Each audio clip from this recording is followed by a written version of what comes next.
మంచిదండి. దేవుని యొక్క వాక్యం చదువుకుందాం. ఎహెజ్కేలు గ్రంథం 36వ అధ్యాయము 11వ వచనాన్ని చదువుకుందాం. మీ మీద మనుషులను పశువులను విస్తరింపచేసేదను, అవి విస్తరించి అభివృద్ధి నొందును. పూర్వమున్నట్లు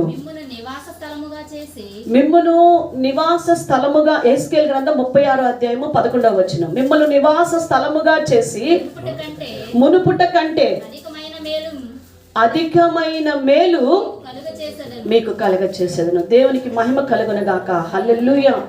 ఈరోజు దేవుడు అన్నిటి మీద అధికముగా మన జీవితంలో ఆశీర్వాదమును ఇస్తానని సెలవిస్తున్నటువంటి దేవుడు.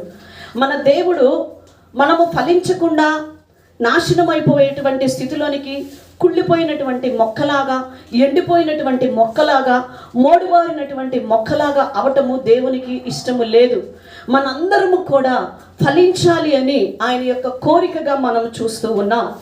దేవుడు మన జీవితంలో అనేకమైనటువంటి మేలులు, అధికమైనటువంటి మేలులు చేసే దేవుడు. నీ జీవితంలో ఫలభరితమైనటువంటి జీవితాన్ని చూడాలి అని ఆశపడుతున్నటువంటి దేవుడు మన దేవుడు. దేవునికి మహిమ కలుగును గాక. హల్లెలూయా.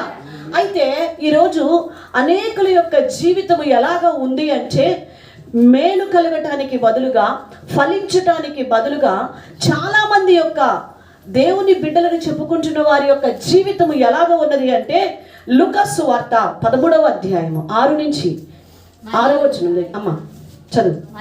మరియు ఆయన వారితో ఈ ఉపమానము చెప్పెను, ఒక మనుషునికి ద్రాక్ష తోటలో అంజూరపు చెట్టు ఒకటి నాటబడి ఉన్నది.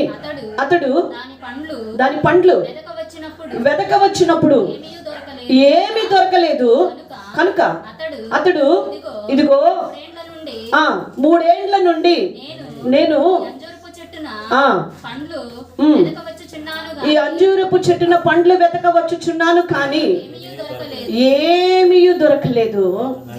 దీనిని నరికివేయము. దీని వలన భూమియు, ఎందుకు అలా భూమి వ్యర్థమైపోవటం, భూమికి దండగా చెప్పెను. అయితే వాడు, అయ్యా నేను దాని చుట్టూ త్రవ్వి ఎరువు వేయి మట్టుకు ఈ సంవత్సరం కూడా ఉండనిమ్ము. అది ఫలించినా సరే, లేని ఎడల నరికించి వేయమని అతనితో బ్రతిమలాడి చెప్పుకున్నాడు. ఇది మనకి తెలుసు, చాలాసార్లు మనం చదువుకున్నాం. కానీ ఏమాత్రం మన ఫలభరితమైన జీవితాన్ని మాత్రం మనం ఇష్టపడం.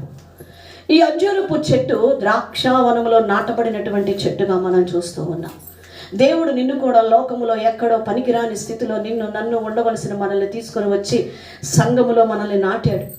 సంఘములో మనము నాటాడు దేవుడు మనల్ని. ఎందుకో తెలుసా? నువ్వు ఫలించాలని, అభివృద్ధి చెందాలని, శారీరకముగాను ఆత్మీయంగాను. ప్రియుడా, నీ ఆత్మ వర్ధిల్లుచున్న ప్రకారము అన్ని విషయాల్లో నువ్వు వర్ధిల్లు.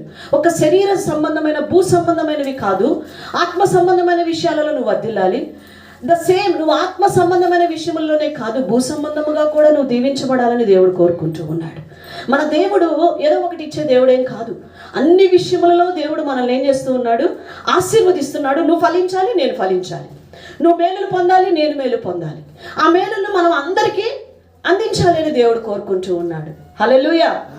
అయితే ఈ అంజూరపు చెట్టు నాటి ఎన్ని సంవత్సరాలు అయిందంట? ఇక్కడ రక్షణ పొంది ఎన్ని సంవత్సరాలు అవుతుందో ఒక్కొక్కరు మారు మనసు పొంది ఎన్ని సంవత్సరములు నీ జీవితంలో గడిచిందో నాకు తెలియదు. రక్షింపబడి సంఘములో చేర్చబడి ఎన్ని సంవత్సరాల నుంచి నువ్వు దేవుని సన్నిధికి వస్తున్నావో నాకు తెలియదు. కానీ ఈ చెట్టుకైతే 3 సంవత్సరాలు చాయిస్. ఎన్ని సంవత్సరాలండి? 3 సంవత్సరాల నుంచి ఉందంట. ఒక్క ఫలం కూడా ఆ చెట్టుకి లేదు. నీకు మరి మన జీవితంలో సీనియారిటీలు చాలా ఎక్కువ మనకి, కానీ ఏ ఫలము మన జీవితంలో కనపడదు. ఒక్క ఆత్మను కూడా మనము రక్షణలోనికి నడిపించాం. ఒక ఆత్మని నడిపించము, నడిపించినటువంటి ఆత్మలను విమర్శిస్తాము, ఆత్మలను నడిపించే వారిని విమర్శిస్తాము. ఎవరైనా పక్కన వాళ్ళు వీళ్ళు తీసుకొచ్చి చేరుస్తూ ఉంటారు, వారి బంధువుల్ని, పక్కన వారిని ఏదో కొంత తీసుకొస్తుంటారా, వాళ్ళని కూడా విమర్శిస్తూ ఏలెత్తి పెట్టి చూపుతూ ఉంటాం, ఏలెత్తి చూపుతూ ఉంటాం. ప్రియ సంగమా, ఈరోజు అంజూరపు చెట్టు వలె ఏ మాత్రము ఫలభరితమైన జీవితము నీలో లేదు అని దేవుడు సెలవిస్తూ ఉన్నాడు. ప్రభువేమో నువ్వు బహుగా ఫలించాలని ఆయన కోరుకుంటున్నాడు. అనేక మేలులతో నువ్వు నింపబడాలని దేవుడు కోరుకుంటున్నాడు. దేవుడు నీలోకి వచ్చి చూసినప్పుడు, నీ దగ్గరికి వచ్చి చూస్తే ఒక్క ఫలము కూడా మన జీవితంలో కనపడట్లేదంట. ఈరోజు అంజూరపు చెట్టు వలె కనపడటలేదు. ప్రియ సంగమా, ఈరోజు నీ జీవితం ఎలాగున్నది? మత్తయి సువార్తలు అంటాడు, ఫలింపని ప్రతి చెట్టు ఏమవుతుందంట? మత్తయి సువార్త 3వ అధ్యాయంలో 10వ వచనం చూడండి. ఇప్పుడే గొడ్డలి చెట్ల వేరున ఉంచబడి ఉన్నది కనుక మంచి ఫలము ఫలింపని ప్రతి చెట్టును నరకబడి అగ్నిలో వేయబడుతుంది. జాగ్రత్త. బయట నరకబడి అగ్నిలో వేయబడుతుంది. జాగ్రత్త. ఇందాక దేవుని వాక్యం వింటూ విన్నాము. సౌలు దావీదు అక్కడికి వెళ్ళినప్పుడు, ఆ యాజకుని దగ్గరికి వెళ్ళినప్పుడు అక్కడ చూసినటువంటి దోయాగు ఏ విధముగా చాడీలు చెప్పాడో సౌలుకి మనం ఇప్పటి వరకు విన్నాం.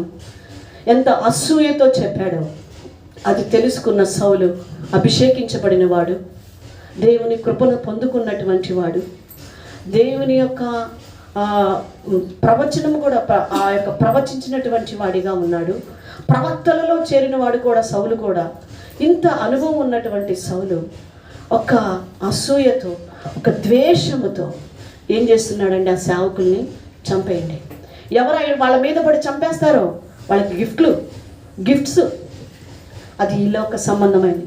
నువ్వు సేవకుల్ని కడిగినప్పుడు లేకపోతే నీ తోటి సహోదరుణ్ణి నువ్వు కడిగినప్పుడు నీ జీవితంలో పక్కనున్న వాళ్ళు భలే అడిగావు తెలుసా, మేము అడగలేదు, నువ్వు భలే అడిగావు, నువ్వు భలే మాట్లాడావు, నువ్వు భలే చేసావంటారు. అది ఈ లోకం. కానీ అక్కడున్నదని గుర్తుపెట్టుకోండి. అక్కడ ఎదురు చూస్తుంది నీ కోసం. నోరు తెరుచుకొని ఉన్నది. జాగ్రత్త. ఈరోజు ఫలించటానికి బదులుగా కాని ఫలములు మనం ఫలిస్తే మన కొరకు నోరు తెరవబడిందంట. నీ కొరకు, నా కొరకు అగ్ని కాచుకొని ఉన్నది. జాగ్రత్త సుమ.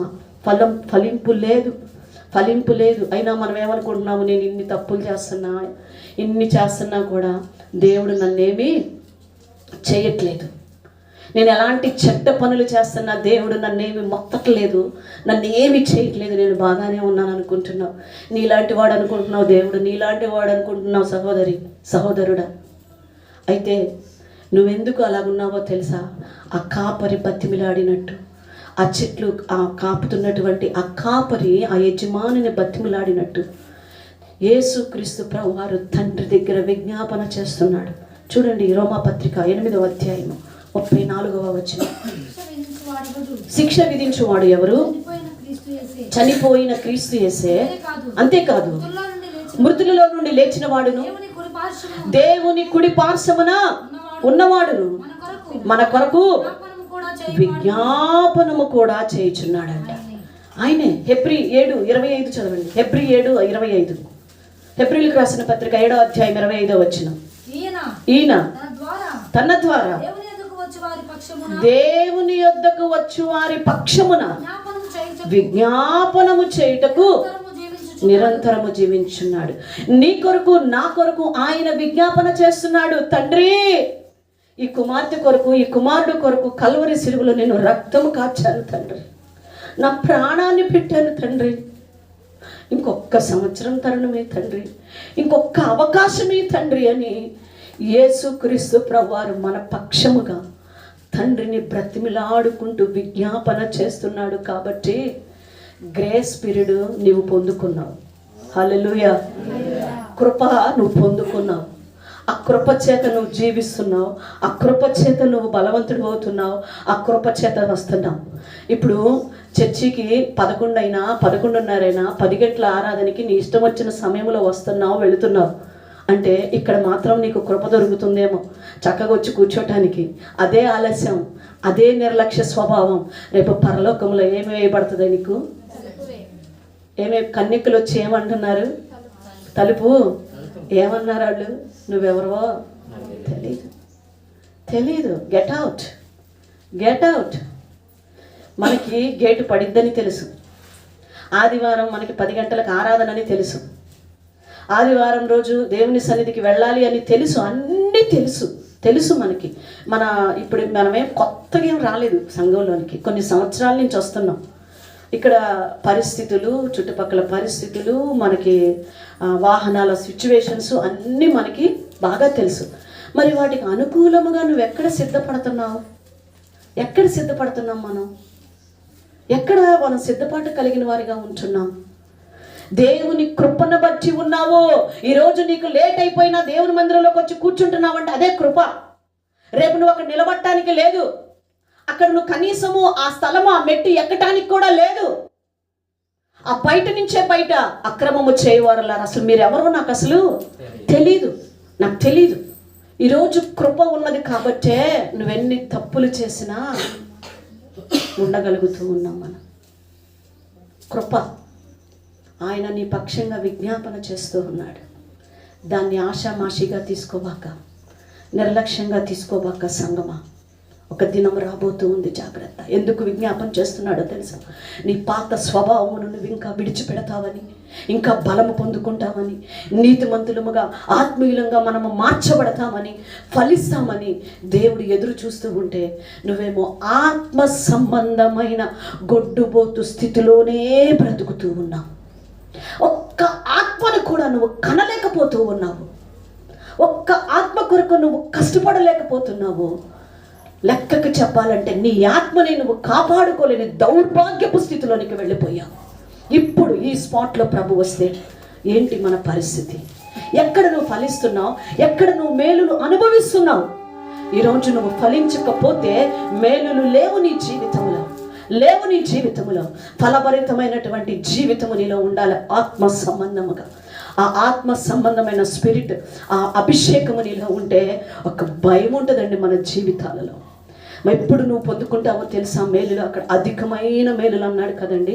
అధికమైన మేలులు నువ్వు ఎప్పుడు పొందుకుంటావో తెలుసా? నెంబర్ 1, కీర్తనల గ్రంథం 81వ అధ్యాయం 13వ వచనం. కీర్తనల గ్రంథం 81వ అధ్యాయము 13వ వచనం. అయ్యో నా ప్రజలు నా మాట వినిన ఎడల, ఇశ్రాయేలు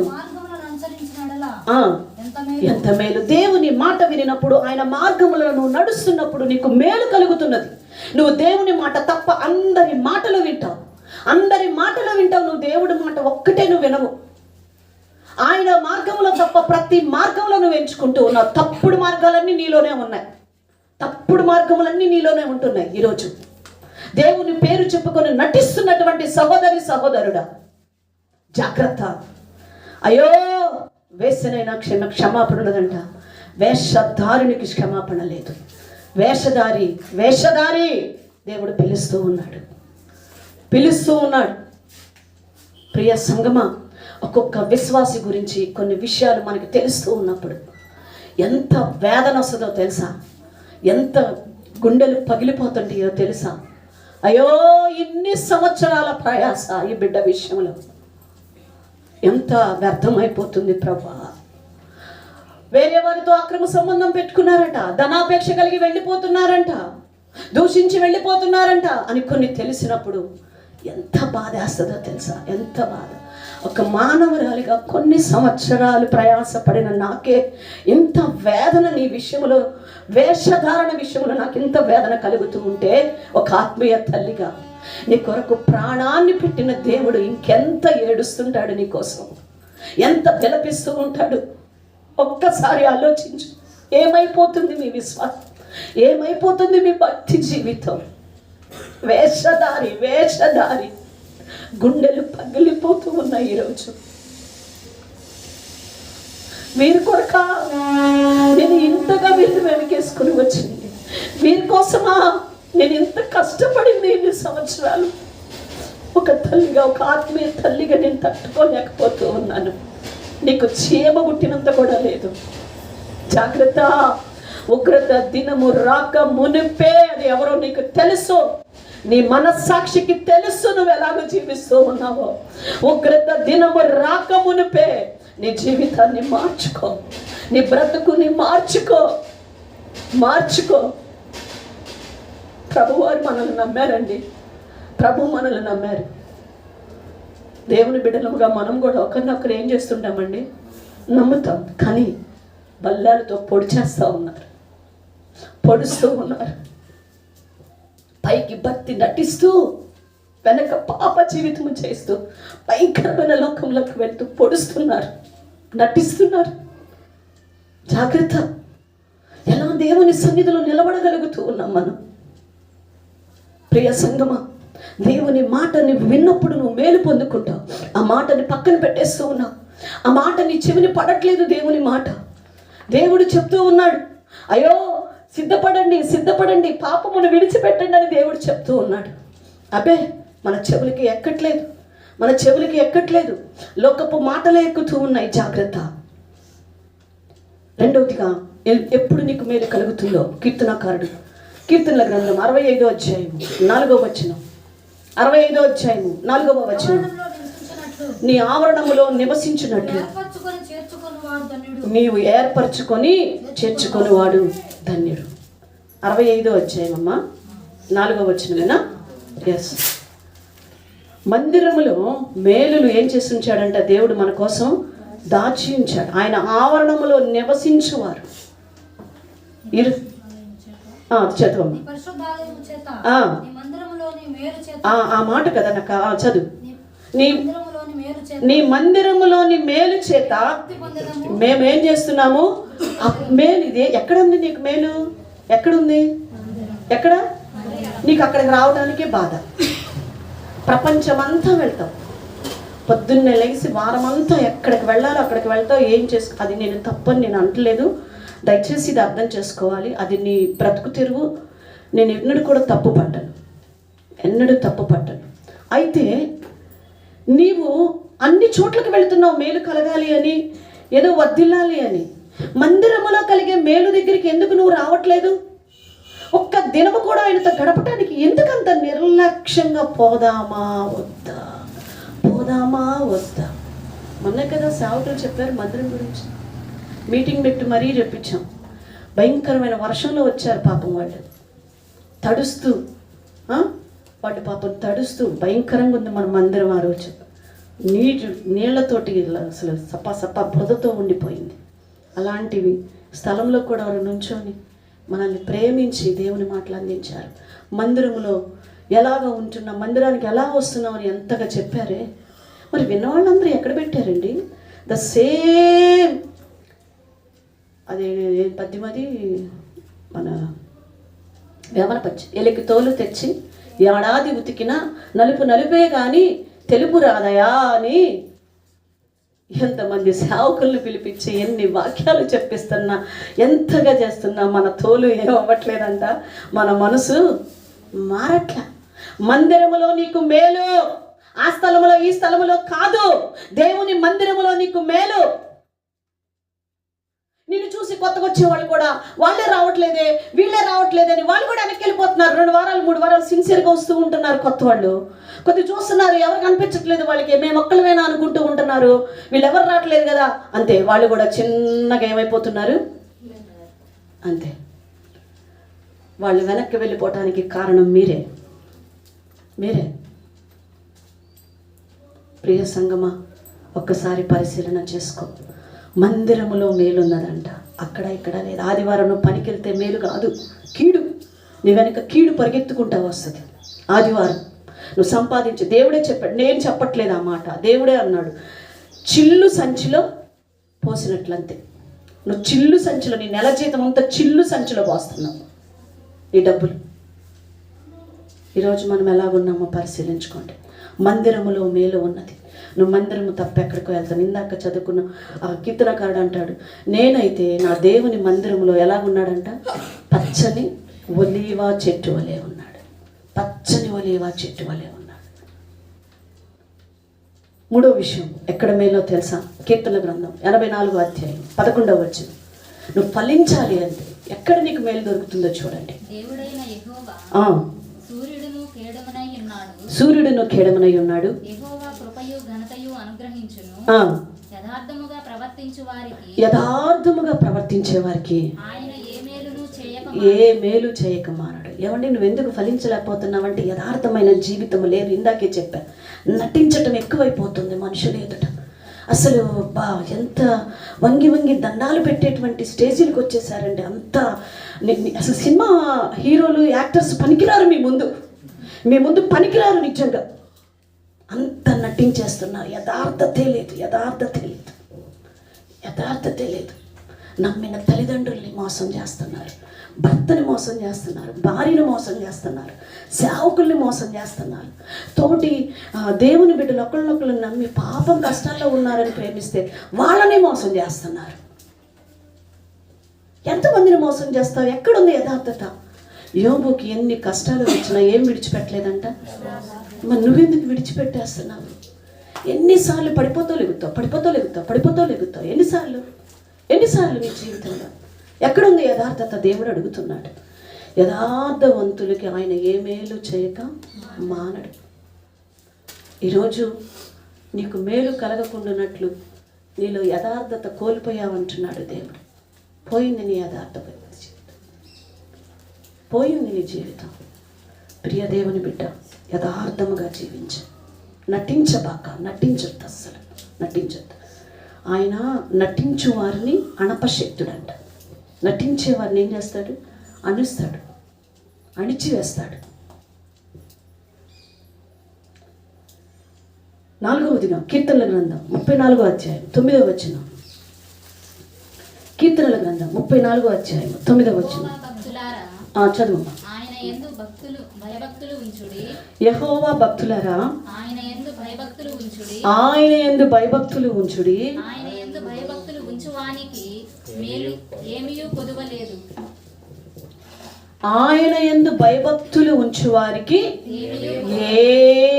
కొదువలేదంట. ఇంకేమి కొదువలేదు, నీకు అన్ని మేలు లేదు, ఇంకా నువ్వు ఫలించటమే. ఎవరికి? భయభక్తులు. అది లేదు కాబట్టి నువ్వెవరివి మాకు చెప్పడానికి అనే స్టేజీకి వస్తున్నావు. భయభక్తులు లేవు. ఈరోజు భయభక్తులు లేనటువంటి జీవితాన్ని మనం జీవిస్తూ ఉన్నాం. అందుకే మేలు కలగట్లేదు నీ జీవితంలో. భయం ఉంటే పరిగెత్తుతావు, దేవుడి సన్నిధికి పరిగెత్తుతావు. కరువు రాబోతుంది, వాక్యం కరువు. ఆల్రెడీ కరోనా దగ్గర నుంచే స్టార్ట్ అయింది. కరోనాలో కొంత జస్ట్ అట్లా చూపించాడు దేవుడు వాక్య కరువు.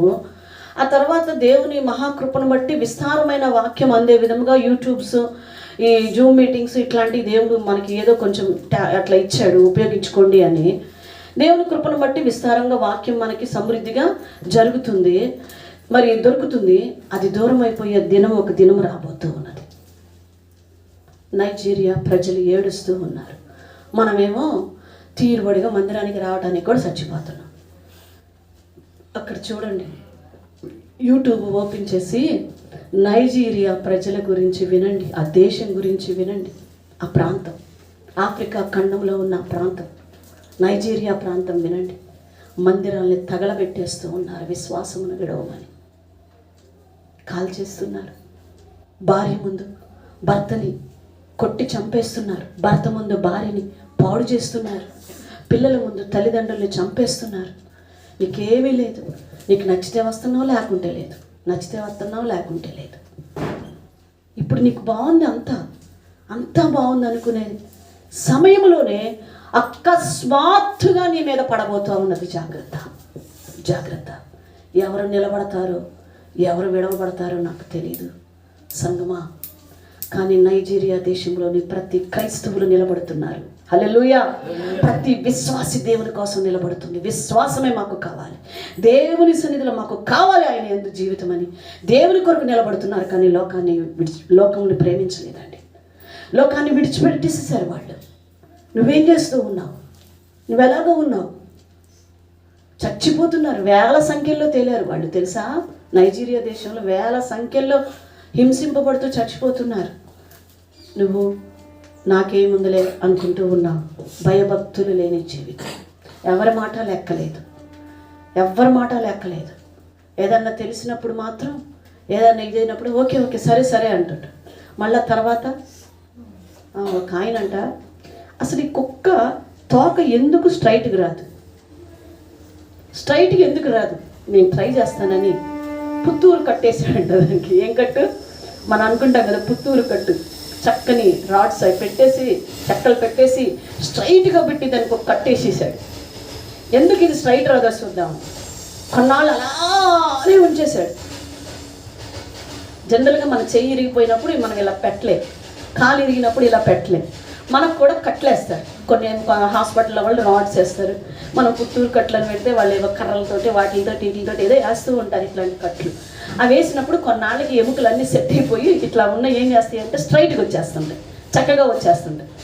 ఈ కుక్క కూడా చూద్దామని చూశాడంట. చూశాడు. కొన్నాళ్ళు అయిన తర్వాత ఆయన ఎప్పదీస్తే మళ్ళీ ఆ తోక ఎట్టొచ్చిందంట. ఎట్టొచ్చేసింది.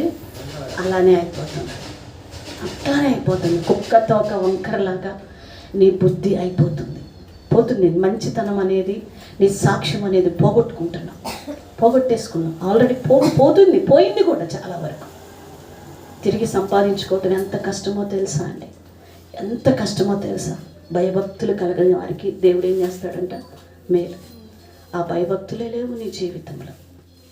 5వది కీర్తనల గ్రంథం 119వ అధ్యాయం 71వ వచనం. 119వ అధ్యాయం 71. శ్రమనొంది ఉండుట నాకు మేలు, నీ కట్టడలను నేను నేర్చుకున్నట్లు. ఎక్కడున్నాయి మేలు? ఎక్కడ దొరుకుతుందంట? శ్రమల్లో. అమ్మో అవి మాత్రం మాకొద్దు. కరెంటు పోయేసరికి ఇప్పుడు ఎంత బాధపడుతున్నాం. అబ్బా అబ్బా అబ్బా అబ్బా విసురుకుంటున్నాం. ఎంత కష్టంగా ఉందో. ప్రియమైన దేవుని బిడ్డలారా, శ్రమలలో నీకు మేలున్నది. శ్రమల్లో నీకు మేలున్నది. పాపం వల్ల తెచ్చుకుంటున్నావు నువ్వు శ్రమలు. పాపం వల్ల కీడు తెచ్చుకుంటున్నావు. పాపం వల్ల తెచ్చుకున్నటువంటి వాటిని కాదు. ఆత్మానుసారమైన దుఃఖము రక్షణార్థమైన మారు మనసు కలుగజేస్తుంది. శరీరానుసారమైనటువంటి దుఃఖము నిన్ను నాశనానికి తీసుకువెళ్తుంది. జాగ్రత్త.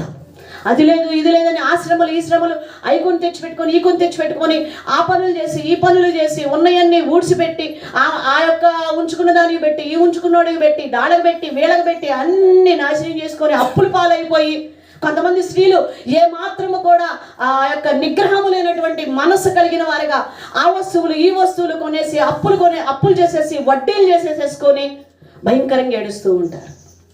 ఆ ఏడుపులకి మళ్ళీ దేవుడు ఏం చేశాడు? మాకు దేవుడు నిన్న ఎన్ని చేయమన్నాడు? అప్పులు చేసి. లేకపోతే బతకలేమా? ఉండలేమా? ప్రియదేవుని బిడ్డ, దేవుని కొరకు శ్రమ నొంది ఉండుట మేలు నీ జీవితంలో. దేవుని కొరకు పట్టం నేర్చుకో. ఇది ఇప్పుడు మీరు పడుతున్నారు చూడు, విసురుకుంటున్నారు. మీకే కాదు, 7 నుంచి నాకు కూడా చెమటలు కారిపోతున్నాయి. దేవునికి స్తోత్రం, హల్లెలూయా. పర్వాలా, దేవుని కోసం కొంచెం సేపు. ఇలాంటి శ్రమల్లో మేలున్నదండి మన జీవితంలో. క్రీస్తు కొరకు శ్రమ పొందడం మనకి మేలు. కానీ నీ జీవితంలో గుండెల మీద ఇలా చేసుకొని చెప్పు, నేను దేవుని కొరకు చాలా శ్రమలు పడ్డాను అని నీ సాక్ష్యంలో చెప్పండి. ఎవరన్నా ఉన్నారు ఇక్కడ? నాకు నేను దేవుని కొరకు నేను శ్రమ పడ్డాను. ప్లీజ్, అలాంటి వారు ఉంటే, అలాంటి పర్సన్ ఉంటే నేను చూడాలని ఆశపడుతున్నాను. నిజంగా క్రీస్తు కొరకు నేను దేవుని కొరకు శ్రమ పడ్డాను అన్నవాళ్ళండి. నిందలు భరించాను అన్నవాళ్ళు. సో నాకైతే మా బ్రదర్స్ ఉన్నారు, కానీ బ్రదర్ కొంతమంది రాలేదు. మా బ్రదర్ కనిపిస్తున్నారు. మందిరం కొరకు చాలా నిందలు పడ్డారు, చాలా తిట్టు తిన్నారు. ఉన్నారు బ్రదర్స్. ప్రియమైన దేవుని బిడ్డలారా, ఈరోజు నీ జీవితంలో క్రీస్తు కొరకు శ్రమ పడటం నువ్వు నేర్చుకో. దేవుని కొరకు నిందలైన అవమానములైన ఏవైనా కూడా సహించడం నువ్వు నేర్చుకో. ఆ శ్రమల్లో నీకేమున్నదంట? మేలు ఉన్నది. శ్రమల్లో నీకు మేలు ఉన్నది. ప్రియ దేవుని బిడ్డ, ఈరోజు శ్రమల్లో మేలు మనకి ఇష్టం ఉండదు, కానీ శ్రమలు లేకుండా మనకి మేలు కలగాలని ఆశపడుతూ ఉంటాం. యోబు అనేక శ్రమలు పొందాడు కాబట్టి 2 మేలు యోబు జీవితంలోనికి వచ్చింది కదండి. ఎన్ని శ్రమలు పడ్డాడు యోబు, ఎన్ని శ్రమలు పడ్డాడు. ఈ శ్రమల్లో నువ్వు ఓర్చుకోలేకపోతూ ఉన్నావేమో. పరిశీలన చేసుకొని నువ్వే పరిశీలన చేసుకో. శ్రమల్లో కూడా సువార్త ప్రకటించడం నేర్చుకోవాలి మన జీవితంలో. 6వ విషయం తెలియజేస్తున్నాను. ఎక్కడ మేలో తెలుసా అండి? ఎప్పుడు మేలు పొందుకుంటావో తెలుసా? విలాప వాక్యములు 3వ అధ్యాయం 27వ వచనం.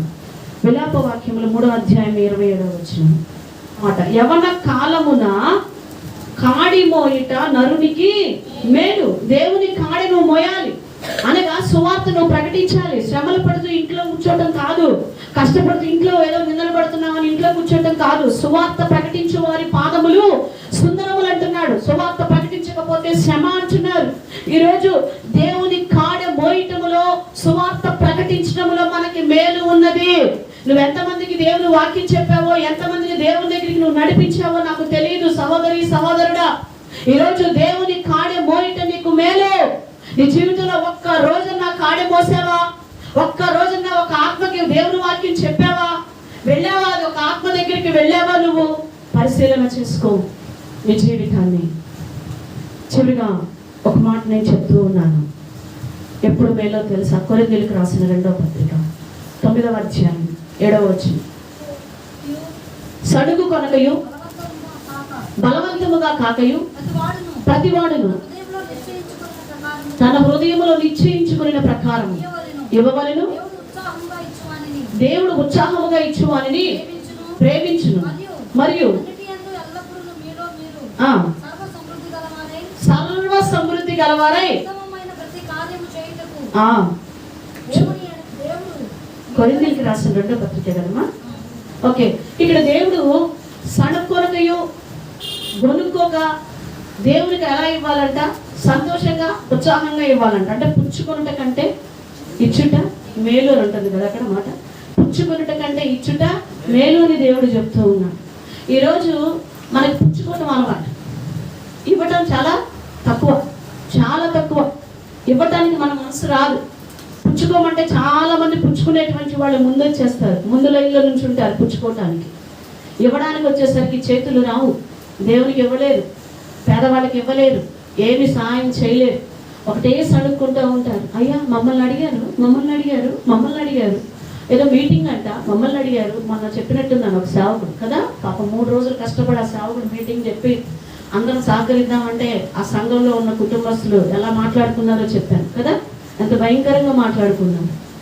ప్రియదేవుని బిడ్డలారా, ఈరోజు మీటింగ్స్ పెడతాం, కార్యాలు జరుగుతుంటాయి, సంఘంలో కోరికలు జరుగుతూ ఉంటాయి, చెప్తూ ఉంటాం. నీకు తోచింది, నీకు ఇష్టం ఉన్నది నీ దగ్గర ఉంటే సంతోషంగా ఉత్సాహంగా ఆ పరిచర్యలో పాల్గొనవసరం. లేదా సైలెంట్గా ఉండిపో. ఎలా ఉండాలి? సైలెంట్గా ఉండిపో. దాని గురించి సనగొద్దు, గనగొద్దు. నువ్వు ఇవ్వలేదని నీ దగ్గరికి వచ్చారని అడుగుతున్నారా? నిన్ను ఎవరైనా ఇచ్చి అడుగుతున్నారా? నీకు తెలుసు నీ సంపాదన ఎంతో, నీకు తెలుసు నీకు డబ్బులు ఎంత వస్తున్నాయో. ఆ డబ్బులు నువ్వు దేనికి ఖర్చు పెడుతున్నావో కూడా నీకు బాగా తెలుసు, బ్రహ్మాండంగా తెలుసు. ఆ డబ్బులు దేనికి వాడుతున్నారో మీకు. కొంతమంది సంపాదించి వీరు వాటిని కొనుక్కోవడానికి బోల్డని డబ్బులు వస్తాయి అంట, కానీ దేవునికి ఇవ్వడానికి రావంట. దాచుకొని దాచుకొని కొనుక్కుంటారు. డబ్బులు దాచిపెట్టి దాచిపెట్టి దాచిపెట్టి దాచిపెట్టి గర్ల్ ఫ్రెండ్లకి, బాయ్ ఫ్రెండ్స్కి గిఫ్ట్లు కొనిస్తూ ఉంటారు చాలా చోట్ల, చాలా చోట్ల.